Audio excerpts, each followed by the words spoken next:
Hi, I'm Julia-Carolin Zeng, and this is SEO in 2023.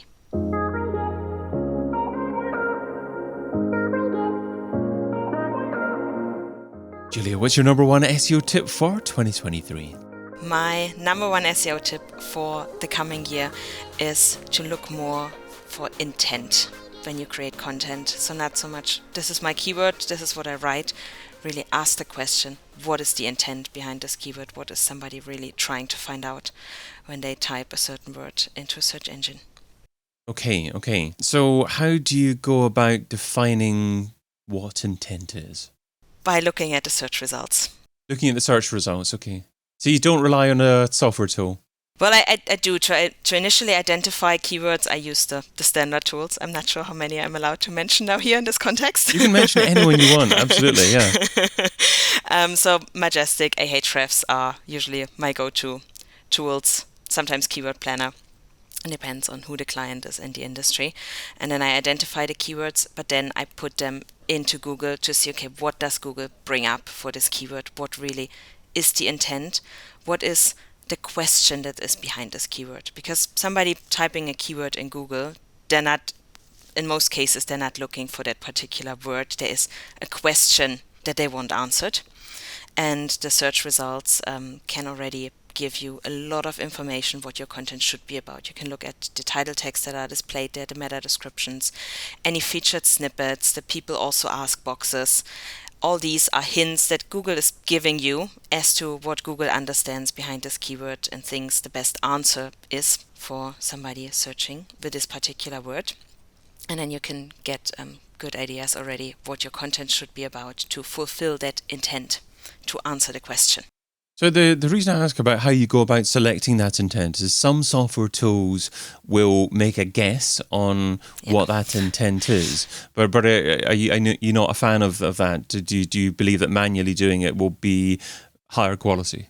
Yes, so you can start classifying if a tool tells you already this is information intent, this is transactional intent. These things, you can already classify your keywords. For example, this is the content that should sit in a glossary because that's all informational content. This is for product pages because it's all transactional. But if it then comes to actually writing the content, or in my case, how I do it is I create a content brief for a writer. I don't write myself.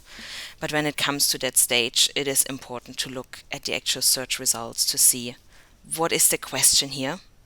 For product pages, less so than for longer text content, to really understand what is the information that needs to be provided on this page. It's not about using the keyword hundreds of times anymore. It's really about what is the searcher trying to find out, and is that content actually answering that question. And if it does that, you can rank that content without even mentioning the actual keyword if you meet the intent and provide the answer. So you can actually target a keyword without incorporating a keyword in text? Is that what you're saying? Yes, you can. I mean, it's still, I always say when I brief somebody is we want to make it easy for Google to understand what your content is about. That's in my opinion what it's more about these days. Make it easier for Google. So all these things like structured data and so on, even if they're not displayed, like if you have the greatest FAQ schema on your page and then, yeah, but it's not displayed in Google. I hear this quite often from clients. I'm like, yes, but still, it helps Google to understand that this is a question answer type content and it might appear in certain contexts, and it helps you rank better because it just makes it easier for Google to assign an overall topic and what the content really is about, how it's structured. Same with like bullet point lists, for example, all these things. So I still recommend using the main keyword, for example, in the title tag, in the H1 and so on, but for that purpose to just make it a bit more obvious what it is about. But if you wouldn't mention it at all, depends again on competitiveness and which industry it is and so on. But if you don't mention the keyword at all, you can still rank that content if you meet the intent. A few other things you mentioned. You mentioned writing a content brief for a writer. So I'd like to dive into a little bit more depth in terms of what you include in that content brief, but also you also talked about navigational and informational intent. Are there other buckets of intent that you also advise? The commercial one. So is this a keyword where somebody is ready to buy a product? Because that means the page that should rank for that keyword needs to make it easy for the user to actually buy. Otherwise it won't rank. Like I've seen it pages where there's not even a buy option and so on. Yeah. So on. So that these things are, it's like, what is the user trying to do, and do you still send him through 3 or 5 more clicks to actually get to the point where they can buy the product?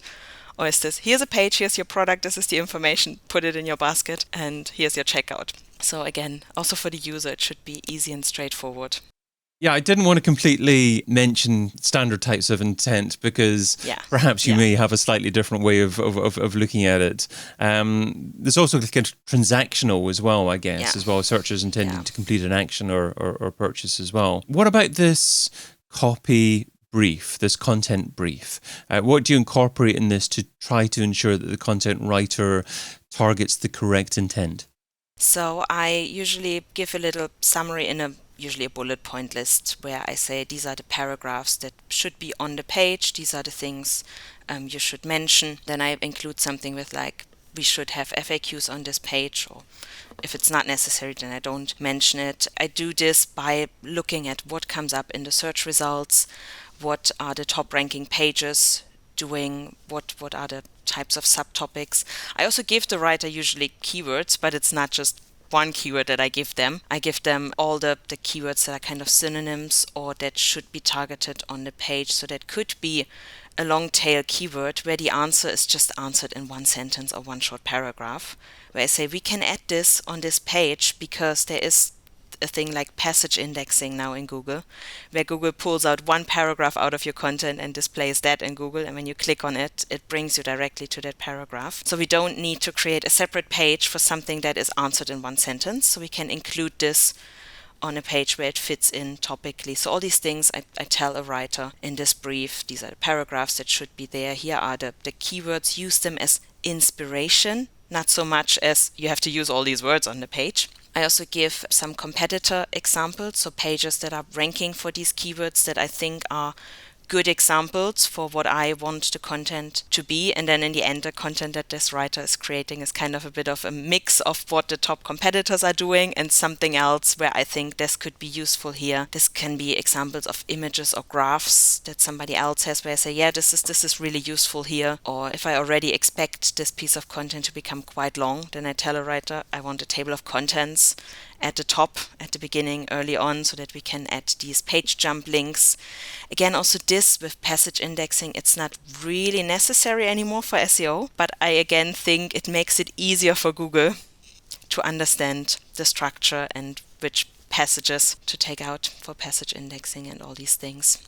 Brilliant. And do you give an indication as to the kind of length that you may expect? Or is that just not important for you? Should the writer just write what they feel was the correct length? The latter. So I usually don't give word counts unless somebody really needs a word count. Sometimes it's a client says, yeah, but we need the word count so that we can pay the writer or that we know how much we have on the PO and so on. So for payment terms, they sometimes need a word count. And then I just take an average of what I see, how are the competing pages doing it, and say, let me know if you need more. And then I take a look and we see. But usually, if I can avoid it, I don't give a word count because I don't want a writer to feel that they need to fill more words if they've said what they need to say in the content. And I also don't want a writer to have to cut it short at certain points. Sometimes it's, I want to add 2 more sentences here to really explain this, but now I need to cut words, and that's not what we're trying to achieve. And usually I've never experienced that content became super long or super short if there's a detailed brief with what I want. And the writers, so far I'm getting great feedback from them that they know exactly what is expected, what they should write, and it works quite well this way. Do you ever map multiple intents to a single keyword and try and deliver on multiple intents on a single page? No, I try to deliver on multiple keywords if the keywords have the same intent, but not really multiple intents. So if the intent becomes different, then it should be a different page. Is it possible for a singular keyword, to have multiple intents? And if so, to try to rank for those keywords in separate pages?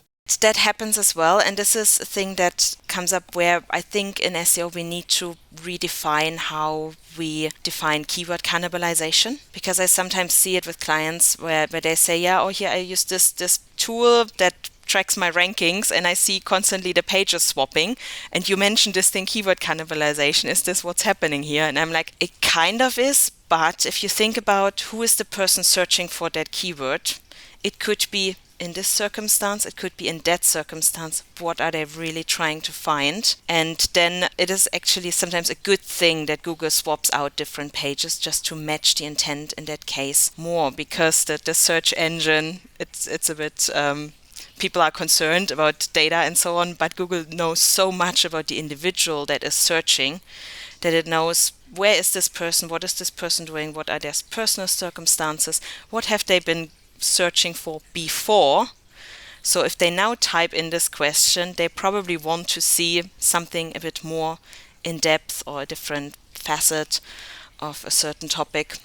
And then Google decides to display a different page. And then it looks in your data as if there's keyword cannibalization, but it's not really, because the intent is different, even though the word might be the same. I mean, it's language. One word can have different meanings, and people can be after different things. And this is the same with like click-through rates, for example. I had a client a few weeks ago who asked me, oh, can you look through our click-through rates that we see here in Google Search Console and see what we can improve? And then I looked at the data and was like, well, those keywords where your click-through rate is not good or does look bad on paper are actually keywords where Google provides the answer in the search results. You see this with these featured snippets, answer boxes, and so on. If somebody just needs a definition, or standard example wants to find the age of an actor, that is displayed in the knowledge graph. You don't even need to click on anything anymore to get this. And of course, for these keywords, the click-through rate will always be a bit lower than for other keywords. But what I then say to my clients, it is the brand visibility.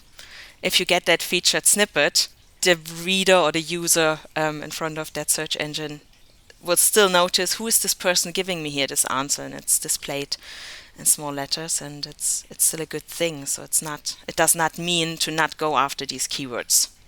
You mentioned click-through rate a number of times there. Is that the best KPI for measuring how well you're doing at serving intent? No, because of these things, that some keywords don't even require a click anymore to get the answer. The one good indication is to look at bounce rates. Also there is always the question, what is somebody really trying to find?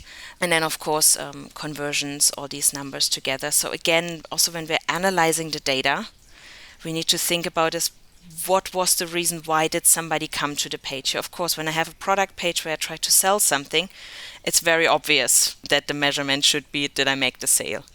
Or did somebody sign up for my newsletter? Like the conversion numbers, they're a good indicator. But again, here we need to, and it helps to have these content groupings.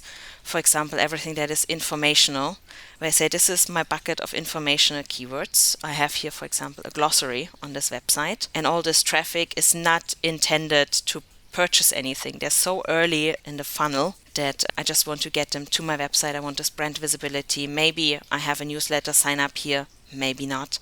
Always depends on what each individual business is doing. And it's a lot of marketing psychology is involved to really understand, what does the person want? Why did they come here? And does the data suggest that they found what they were looking for? Or does the data suggest that we're doing something wrong? So you've shared what SEO should be doing in 2023. Now let's talk about what SEO shouldn't be doing. So what's something that's seductive in terms of time, but ultimately counterproductive? Something that SEO shouldn't be doing in 2023. So we already mentioned the keyword cannibalization. And in lack of a better word for it, I still call it keyword cannibalization, because what I see quite often on websites is that they have in the past created the same type of content, things that meet the same intent. They were just thinking about a different person. Like one client of mine, for example, a software product, they were trying to map one page to somebody in HR who might need this product, and then somebody in C-level, and then the line manager who also might need this product. Where I'm like, well, in the end, they all have the same question. It's a problem of internal communication. You don't need to create a separate page for SEO for all these different personas if the question, the intent behind it is the same. So this is something I would really advise everybody who has a website to stop doing, is publishing 5 times the same piece of content that delivers the same answer, because that is then the keyword cannibalization we're trying to avoid. Julia-Carolin Zeng is a freelance SEO consultant, and you can find her over at charlieonthemove.com. Julia, thanks so much for being part of SEO in 2023. Thank you for having me. Get your copy of SEO in 2023, the book, over at SEOin2023.com.